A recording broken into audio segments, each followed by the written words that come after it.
Go on! Oh, well, as much as you like. Over the years, I've got used to it, you know.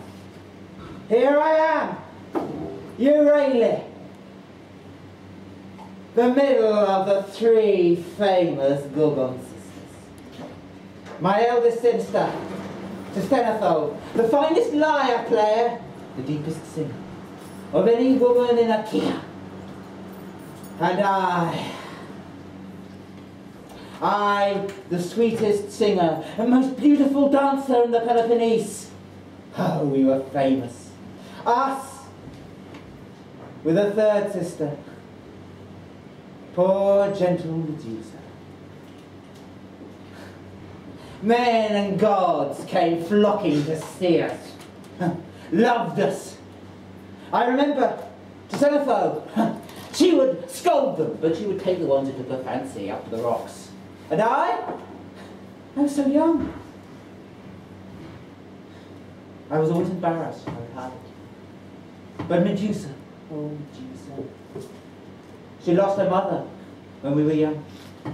She mistook their love for her mother's love, revelled in it. Little good it did her. You see, our father, he was a priest of Apollo. He couldn't afford to marry us. No, our fate was set.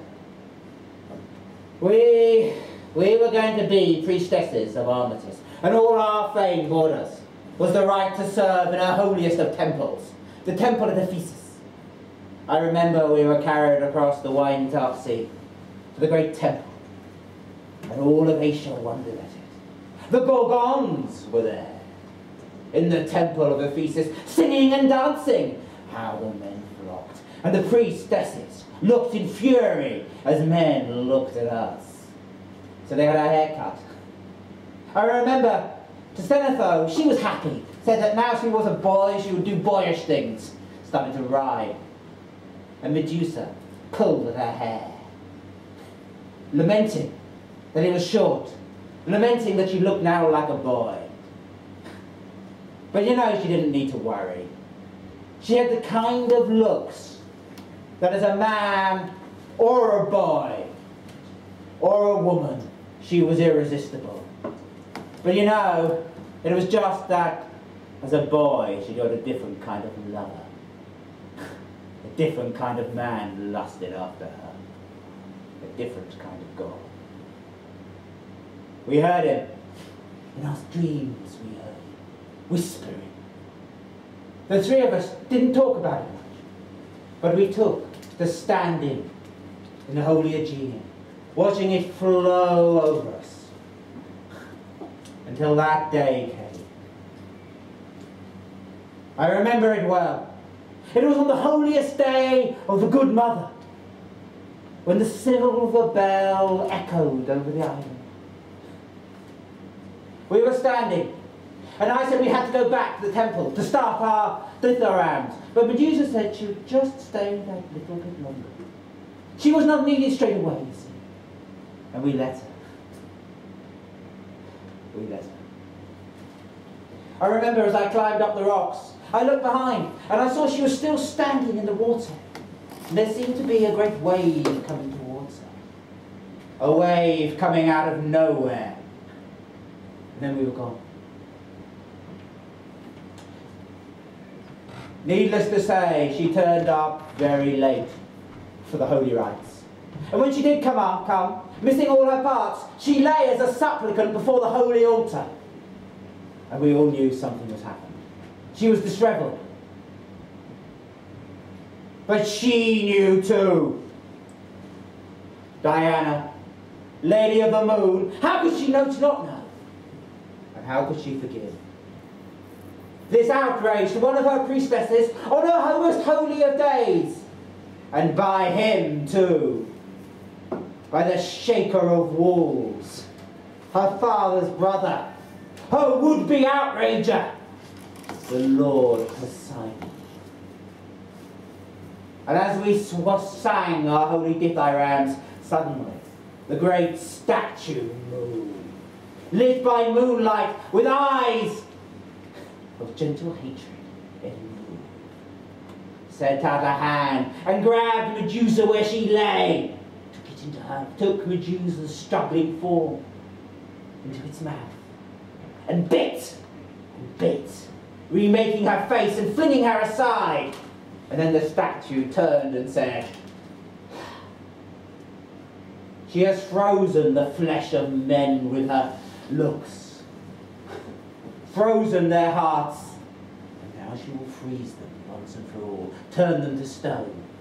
And then the goddess looked down at us, me and my sister, as we stepped quaking, and said, "No, I don't forgive you either." And she bit her lip. And the goddess's blood appeared on her forehead.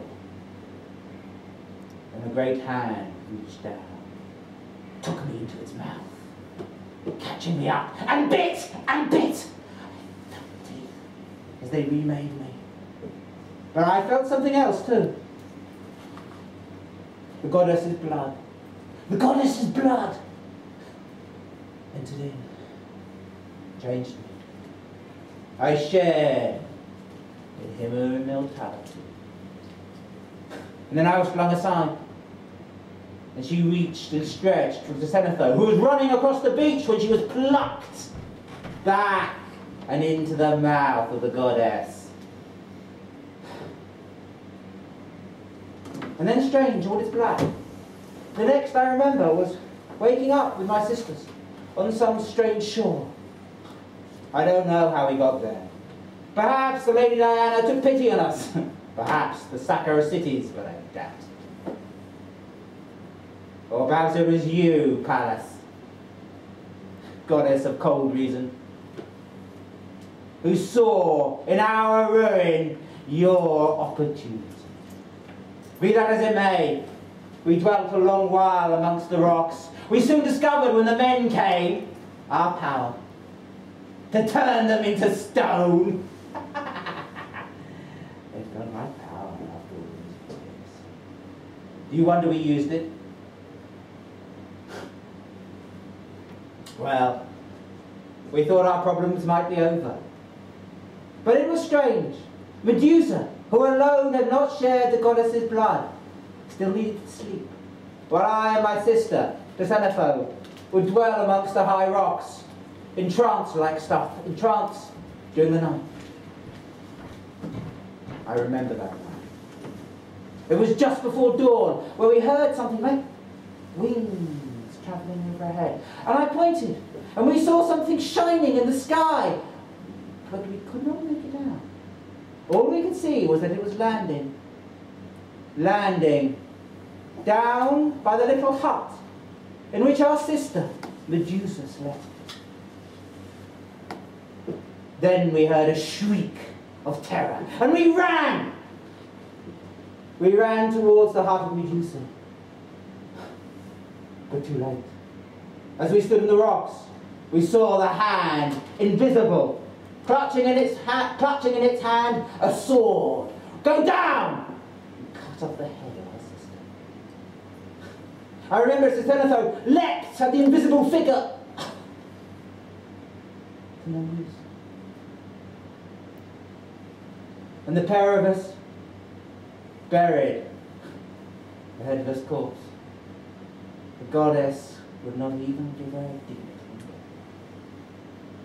And as we built up the tomb, a blackness fell on my heart.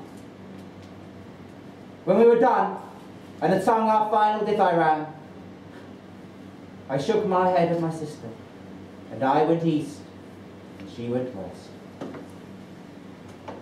I have not seen her again. Where she is, halls of Hades or Olympus, who knows? So stare as much as you like. But remember, the gods, and even more the goddesses, they write out their envy of us on our faces, using the blade of time. And they have so much more to write, and so much more time to write it, if you are a book. Thank you.